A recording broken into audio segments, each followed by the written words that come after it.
the tune for the girls to learn for this song.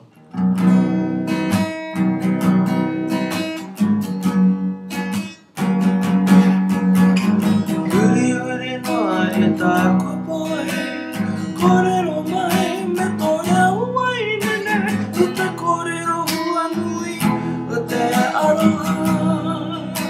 E tenei, te torengi o te rā, e peehitanga ki taku manawa, e hoki tēnei, kare o roto, ahau, kare e oioi, ka whai mai, whakatau e toku wairua, e taku moe, matauranga e tiki ana koe, i taku manawa, e ngau wawata katoa, i roto i ahau e tumaki, e pikinga kotuku koe, te rerenga tahi, anei ahau.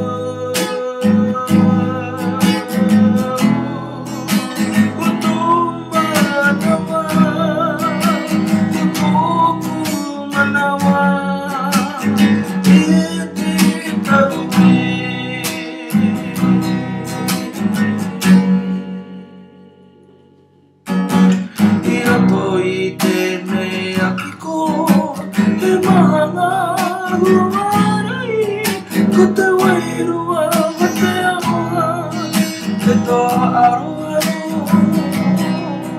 i te aonga o te rā, e te rea e karapati e tata, ko te aroha,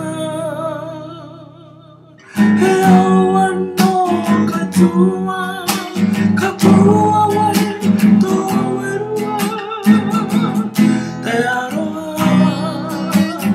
rerenga e tiki ana koe, i taku manawa me ngau wawata katoa, i roto i ahau e tumaki, e pikinga kotuku koe, e rerenga tahi, anei ahau.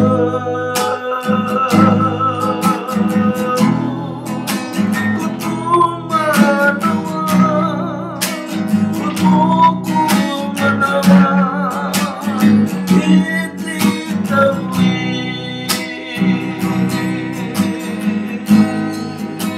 Kotu manawa, kotuku manawa, e te tahi.